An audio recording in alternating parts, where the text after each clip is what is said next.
Hi, welcome to Chad's Silversmithing. Before we get too far into the video, if you would mind hitting the like button, that really helps to get my channel promoted, and I appreciate it. I really love it when people leave comments as well, so if you have a question or a constructive criticism or a video idea or just want to tell me how you do things, that's always nice to hear. One of the things that I do a lot in my jewelry is I'll oftentimes use a repeated shape over and over again, and the piece that I'm going to do today is kind of like that. I'm not sure how it's going to turn out, but it seems like it's a good concept, and we'll see. I picked out a kind of a cabochon that's sort of trillion shaped. It's a Larimar. It's 14 millimeters. And what I'm going to do, I think, is I'm going to mirror the shape over and over again in the band. So we'll see how that works.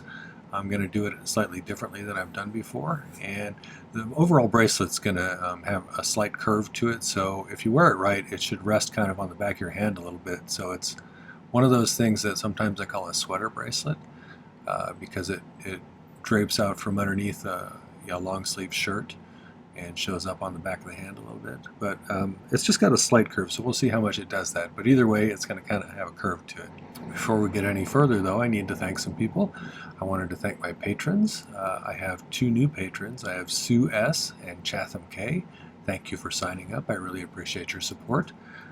I hope you spend some time getting to know the people over there. There's some really talented and nice people there.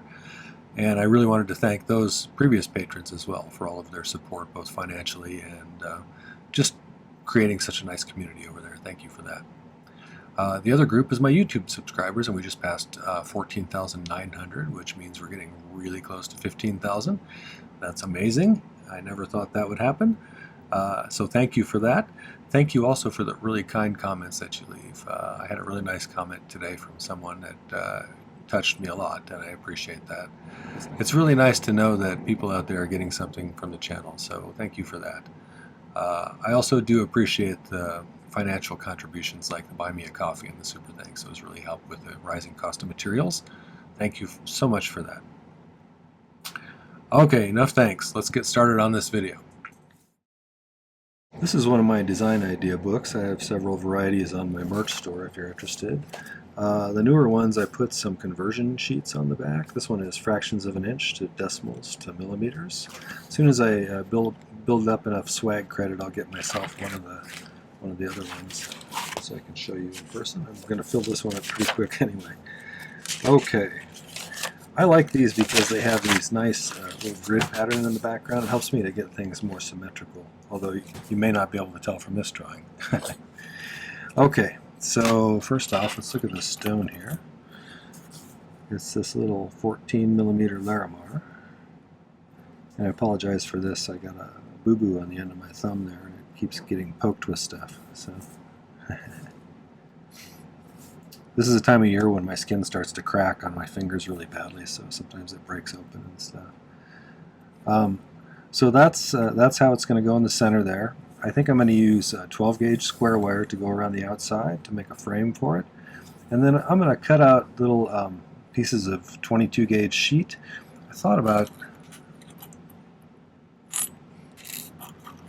did one to see how it would look.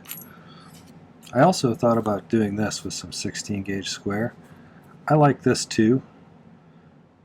And so I talked with my wife and we decided this was the other option, some domed sheet like that, 22 gauge. And I sort of like this, but she sort of like this, and I thought, well, what about a combination? She's like, no, I don't think so. And so I think I can grow to love this. We'll see how that looks. It gives it a little bit of dimension and a little more solidity when you look at it from the side, so we'll see how that goes. So I'll just use the stone to trace some sheet, and then we'll just cut it out with the shears and file it to get it relatively consistent. So this is not going to be a terribly difficult project, I think. It may take a little time to do all the little components. For the bezel, I'm going to use 3/16 inch fine silver bezel strip. I'm going to use 26 gauge. That's, if I remember right, it's 0.41 millimeters, and the height is 4.76 millimeters. Now I don't need to keep it that high for this stone, so I probably will file it down a bit. I'm going to use 26 gauge sheet for the bottom. It's not going to be in a... Somebody asked me about this today, actually. How do you decide what thickness of sheet to use? And one of the main criteria that I use is is it going to be in a place that's structurally important to the overall piece? If it is, you probably need to use thicker stuff to prevent it from bending repeatedly in that spot. That's particularly noticeable in cuff bracelets because they end up getting flexed quite a bit. Now this one, though, it's going to be soldered in a relatively small part here and here. So even when it flexes, it's not going to put a lot of pressure on this bezel. So I think I can get by with thin sheet. If you wanted to, just to be safe, you could use 22 for that as well. But I'm going to use 26, which is slightly thinner. I think it's 0.33 millimeters maybe. I'll look that up. I forgot. Let's see.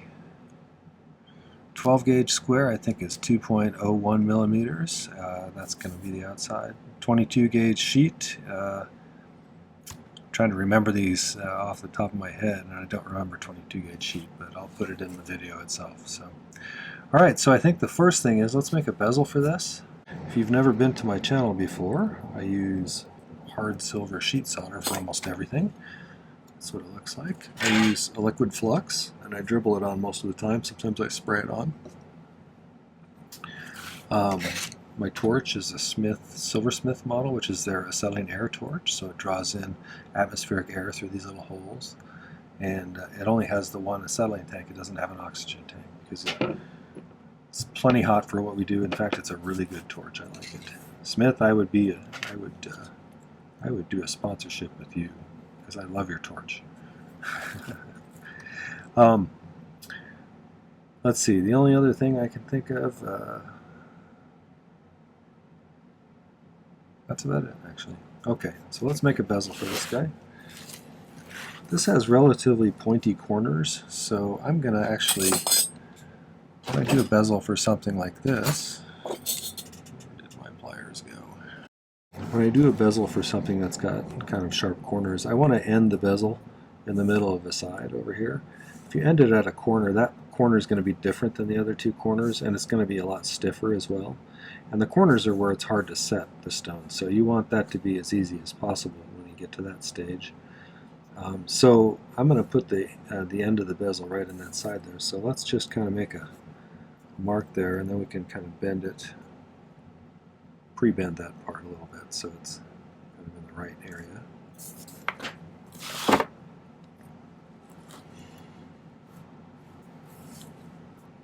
And then once I tuck that up in there tight, and kind of do the same thing right here.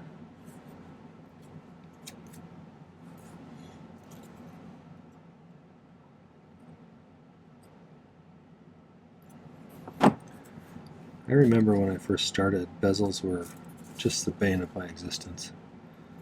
So many ways that I could screw them up. So this one I bent it a little bit too far that way. If you want to migrate a bend slightly, if I grab it off center like that, so that when I pinch it, it's going to move this corner over this way a little bit. And now we can see if that's closer to where I wanted it. I think that's much better. Maybe a little too much. We'll see. I'll round it just a skosh.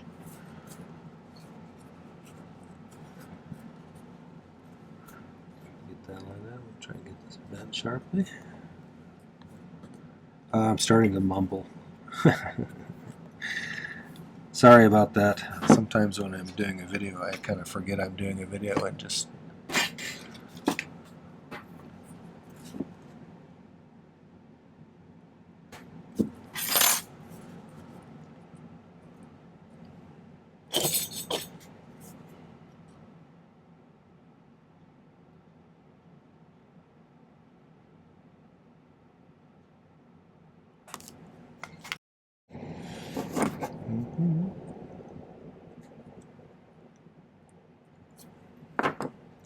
So I pre-filed that first end, I think, if I remember right. If you have a miter vice jig, you can use it for this if you want to. Normally I make these into squares or rectangles, but since I already have the bends in the right spot and everything, we'll just do it as a triangle. The reason I usually make it into a rectangle is because I solder it on the outside. It's It's easier to balance a piece of solder on that outside edge. That's pretty good. Since I have a pointy end here, I'm going to use something that has cavities in it, which in this case is a magnesia block. Sometimes if I have an older solderite pad, it'll have some holes in it and stuff that you can use to balance something like that. Okay, let's cut a little bit of solder.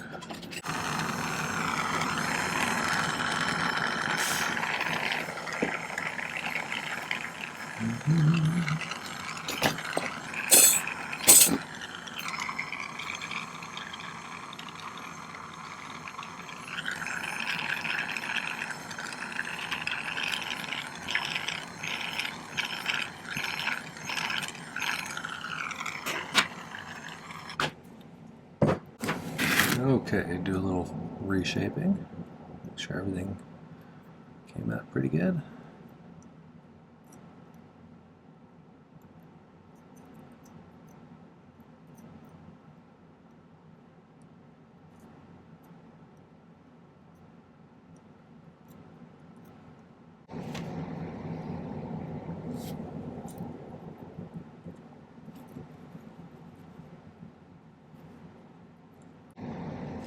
I'm going to be a little careful when I'm setting this one. It looks like it has a potential internal fracture going through there. And so if I'm not careful, if I'm getting too aggressive when I go to set the stone, I could chip that off. And I'm going to try to avoid having that happen, because that's going to be a bummer if that happened. And inevitably it happens right at the end when you're setting the stone. And I don't have a replacement stone for this. I don't think. I mean, I could look around. I might have another trillion of some sort, but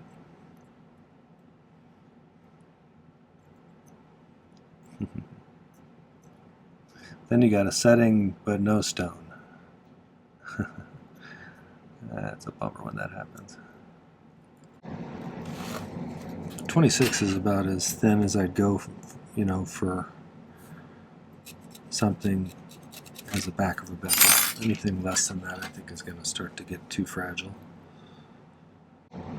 Occasionally I have people telling me they're using 30 gauge or something super thin like that.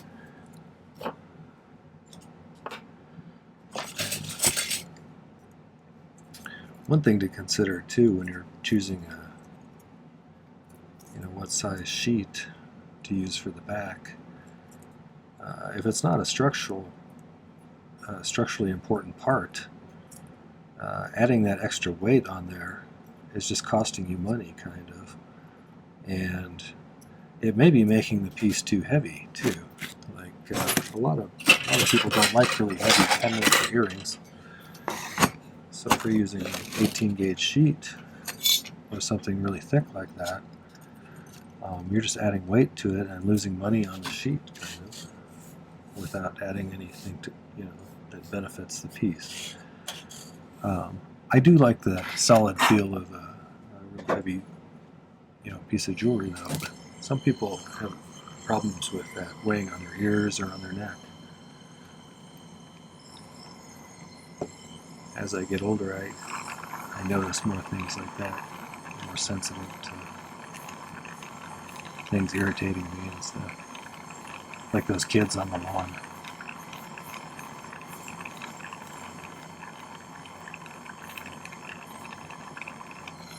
That was an old fogey joke if you didn't pick up on that. Okay, so let's throw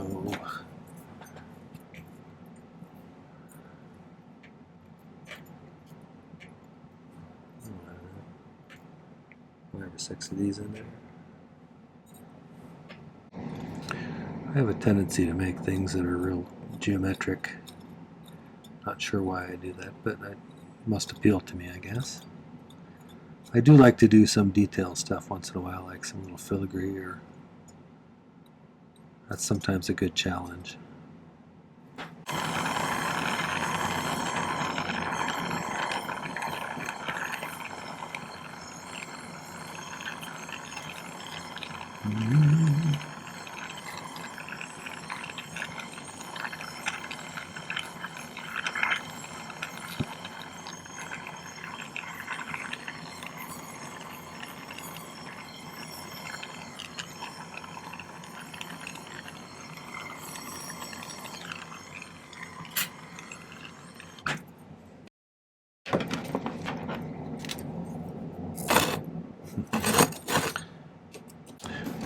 like these honeycomb ceramic pads, but they do have a tendency to crack in half after a while.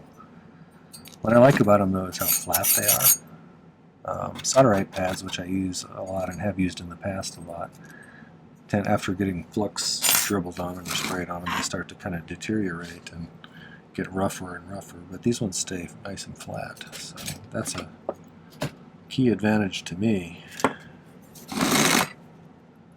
Somebody was telling me you can use binding wire to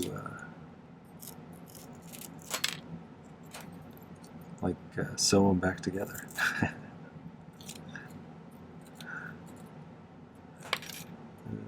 I've never ever used binding wire. I should probably get some of that sometime to see how it works. I imagine there's situations where that would be handy.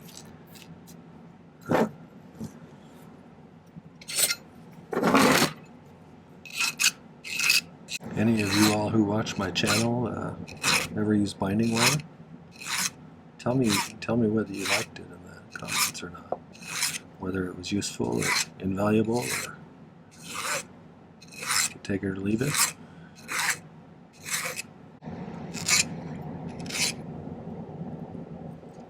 Alright. So now, let me find my 22 gauge sheet. There's the 22 gauge.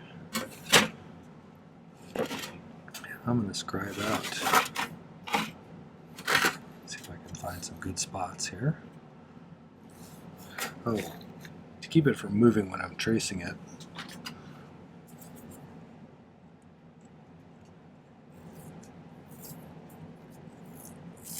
I'm just going to put a little bit of tape on the back.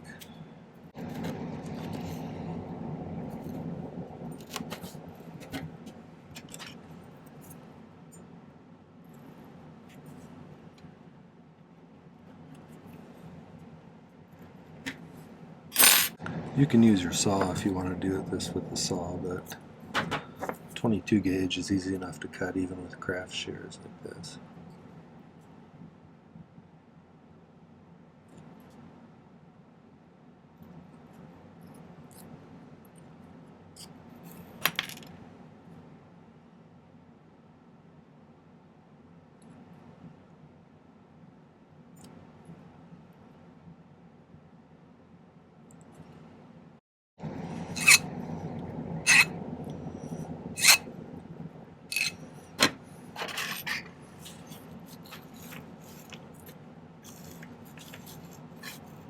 That's pretty good.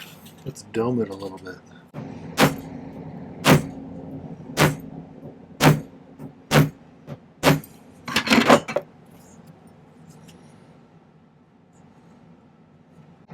Got good even lines along the outside edge like that. So I'm going to do that. Looks like I need to do it. I got one I made earlier, so two. So that's two of them. 1, 2, 3, 4, 5, 6 more. So I'll be right back.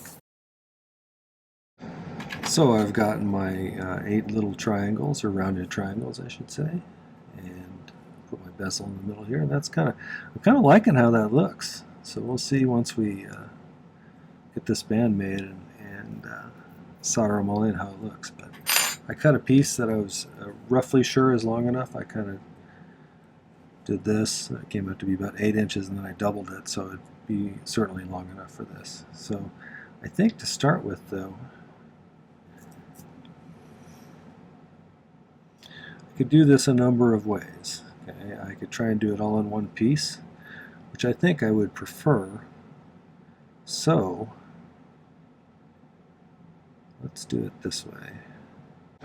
Just like before, I don't want to end this on a corner, I don't think.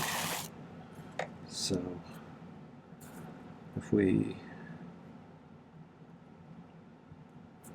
maybe mark it here and kind of start from this point.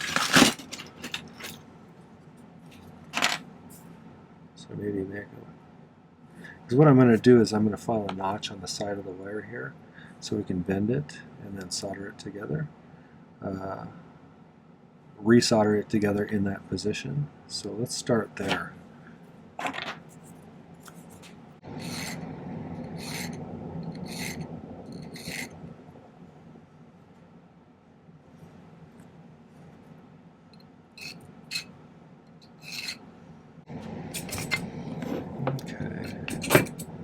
see if we can kind of match that angle by bending it right there. The square wire is going to try and twist on you a little bit. There's a tendency to do that because it's trying to find an easier way to bend.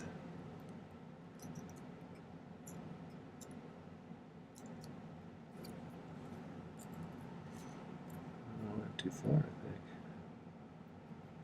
It needs to be more like that.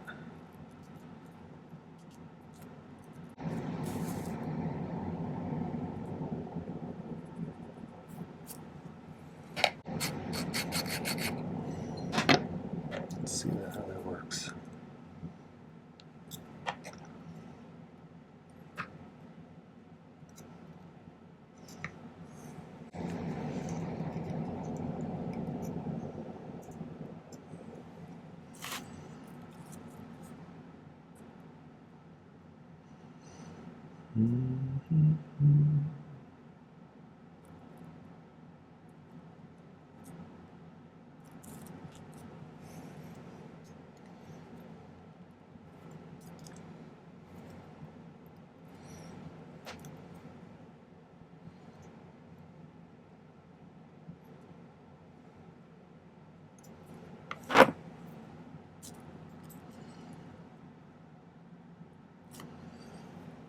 Let's try and see if we can get a nice even curve. This upper part. Might be easiest to do without using your pliers, to do it with and get a smooth result anyway. Move these temporarily out of the way.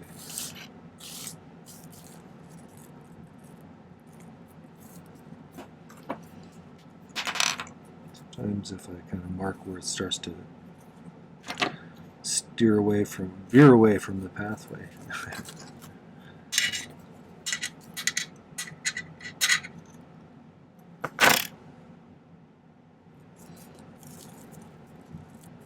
Oops, I overcorrected a little bit.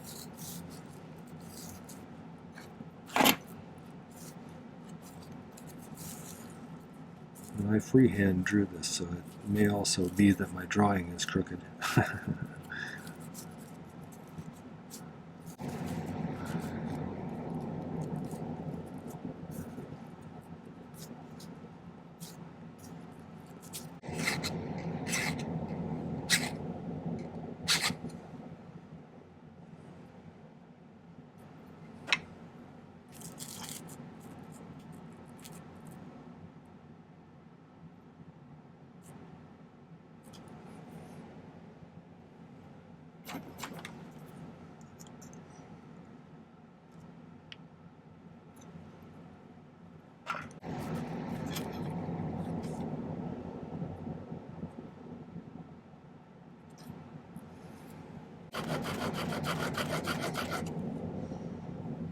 So this, I made a bend there, but I don't want it to move any.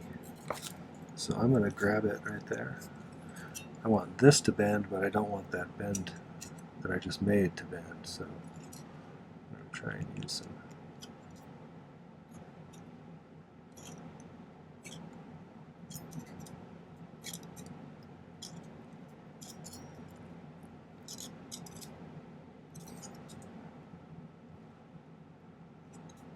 Okay, at this point, I'm going to cut this off a little bit and file it flat.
I can fine tune the you know, how nicely the curve is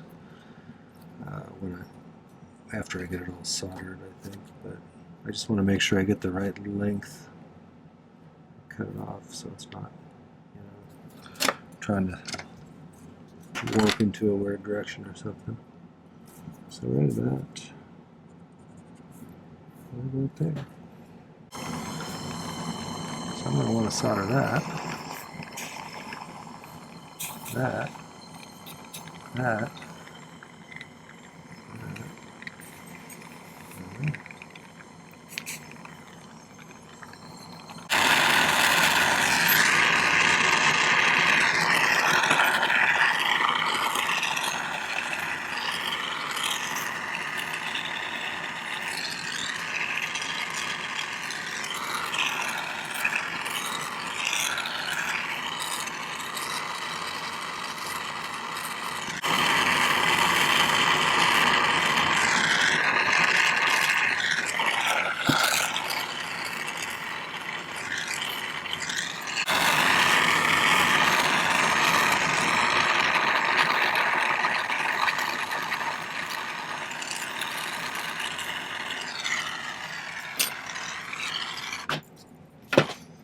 So it was just slightly misaligned, so I just gave it a little push. That's one good thing about soldering silver is if you can get the solder liquefied again, oftentimes you can push things into position that you may have accidentally not gotten quite lined up.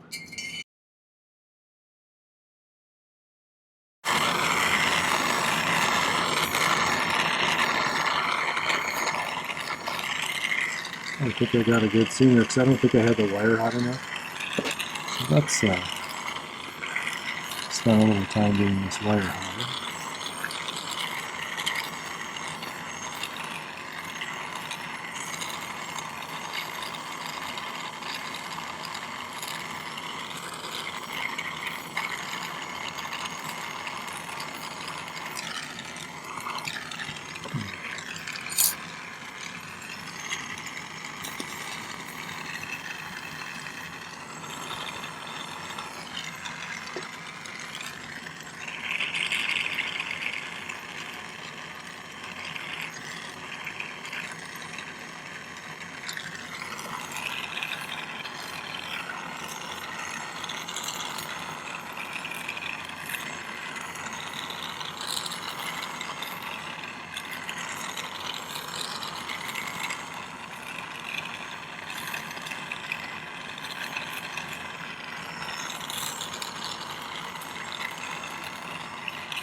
Okay, so I'm going to cool this off, and then I think what I'm going to do is off camera, I'm going to lay these all out in there and make some marks so I know where to line them up on the pad, and then we'll go in and just solder all those on. And then we'll let it pickle for a while, and I'll polish it up, and we'll set the stone. So I got everything kind of lined up. I split it up and did a little filing to smooth things out. I think it's time to solder.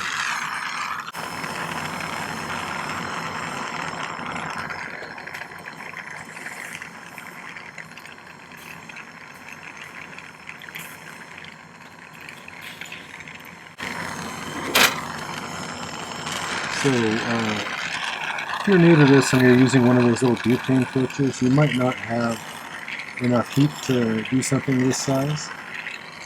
So those are great for a lot of things, but sometimes when you start to get a little more mass in a piece, in order to get it up to the temperature you need it to be to really get things to solder well, those are a little bit underpowered.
see. What are you doing going over there like that?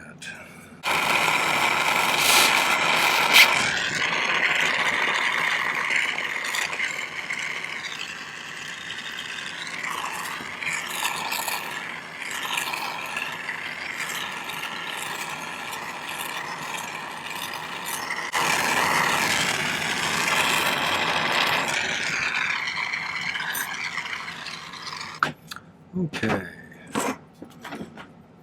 So I'm going to cool that off. See how everything looks. Yeah, that's going to work, I think. Okay, so I'm going to pickle that, and then we'll come back and finish it up.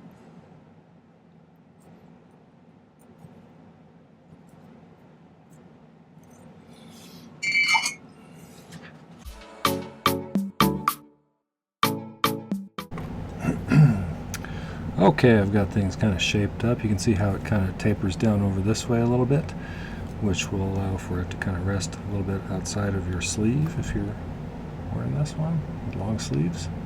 I've got the stone situated to the right height.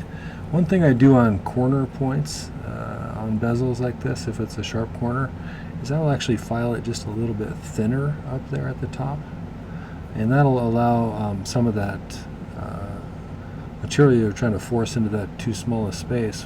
It'll reduce the amount of material there so that you have less problems there. So I do this a little different than some. I use my chain nose pliers, this flat part, and the rounded outer part to burnish with. But I use this as a pusher kind of situation. Pusher tool.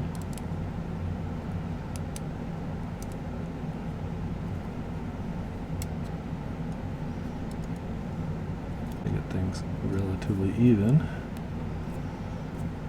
I'm going to start kind of rolling it right over the corners there.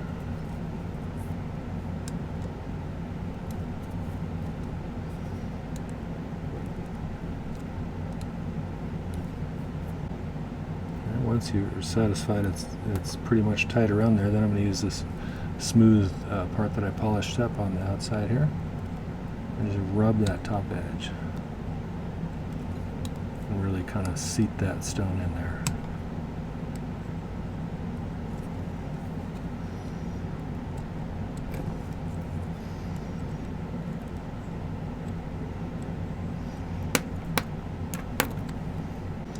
The last thing I'll do, once I'm satisfied with my burnishing job, is I'll go and use my rotary tool to kind of clean up the top edge there, using a blue fine polishing, silicone polishing wheel.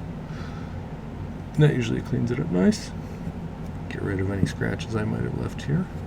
And then we'll get some better pictures of it, and you know, see if we can't see if you're photogenic or not. I kind of like it. I think it's pretty cool. So, okay, well that was the stylish Larimar bracelet with a trillion stone. Hope you enjoyed that one. If you did, make sure to hit the like button before you go. I'd also love it if you'd take a moment and visit my channel page. I have getting close to 400 videos now. I've been doing this almost 3 years, and I do 3 videos a week, so it builds up quite a bit of content there, and I think there's almost certainly something else you'll find interesting if you made it this far in the video. So go check that out, subscribe to my channel, hit the bell so that you get notifications when I put out a new video, although I can just tell you I put them out on Tuesday, Thursday, and Saturday each week. So the last thing is, don't forget to hit the video description down below. There's a list of materials that I used in the project, as well as some important links. There's a link to that merch store where you can get those nice design idea books I pointed out. There's a link to download my ebook if you want to help support the channel and have a convenient way to access a whole bunch of video tutorials. There's a link to my Patreon if you want to check that community out. It's a really great group over there. And a few other important links. So visit that. Come back and see us again. Take care. Happy silversmithing.